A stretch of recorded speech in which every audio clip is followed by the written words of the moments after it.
আমাদের প্রিয় নেতা আলহাজ সালাউদ্দিন আমাদের আগমন উপলক্ষে স্বাগত মিছিলে অংশগ্রহণ করেছেন। আমি প্রথমে আপনাদের সবাইকে ধন্যবাদ জানাই এবং কৃতজ্ঞতা জানাই।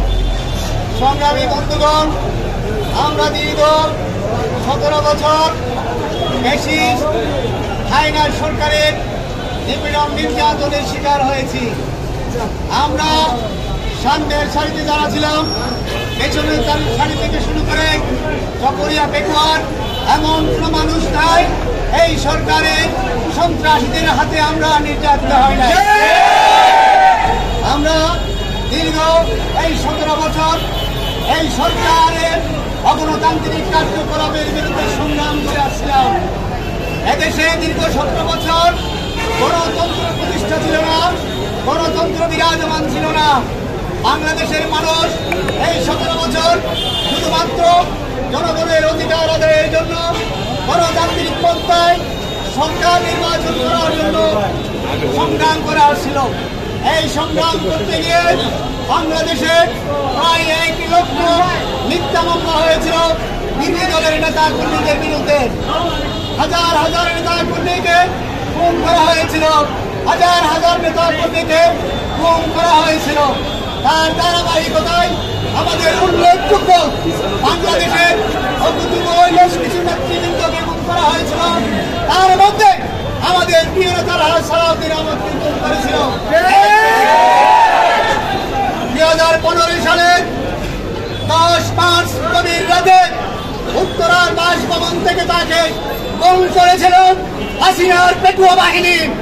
সেই গুম করার পরে 65 দিন পর তাকে ভারতের শিলং রাজ্যে ফেলে দিয়ে এসেছিল সংগ্রামী বন্ধুগণ।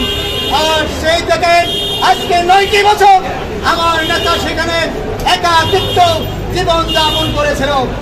তারপরে এই সকল অগণতান্ত্রিক ফ্যাসিবাদী আচরণের পরে বাংলাদেশের সর্বশেষ ছাত্র জনতা রুখে দাঁড়িয়েছিল। ছাত্র জনতার ঐকান্তিক প্রচেষ্টায় এবং ছাত্র জনতার একদফা দাবি আদায়ের লক্ষ্যে তখন সর্বশেষ চূড়ান্ত আন্দোলনের ফসলে সেই ফ্যাসিবাদী সরকার, অগণতান্ত্রিক সরকার, পুলিশ সরকারের প্রধানমন্ত্রী দেশ থেকে পালিয়ে যেতে বাধ্য হয়েছে। এরপরে বাংলাদেশের মানুষ আরেকটি মুক্তিযুদ্ধের মাধ্যমে এই দেশকে স্বাধীন করেছে। প্রিয় বন্ধুগণ, আমরা দ্বিতীয়বার স্বাধীন দেশের আজকে নাগরিকে পরিণত হয়েছে। আজ সেই যুদ্ধে যারা শহীদ হয়েছেন, সেই যুদ্ধে যারা নিহত হয়েছেন, আহত হয়েছেন, আমরা আজকের এই স্বাগত মিছিল থেকে যারা নিহত হয়েছেন তাদের পরিবারের প্রতি সমবেদনা জানাই। যারা নিহত হয়েছেন তাদের আত্মার মাগফিরাত কামনা করি। যারা আহত হয়েছেন তাদেরকে সর্বাত্মক সহযোগিতা করা হয়। সেই জন্য আজকের নির্বাচনকারী তত্ত্বাবধায়ক সরকারের কাছে বিনীত অনুরোধ জানাচ্ছি, আহ্বান জানাচ্ছি।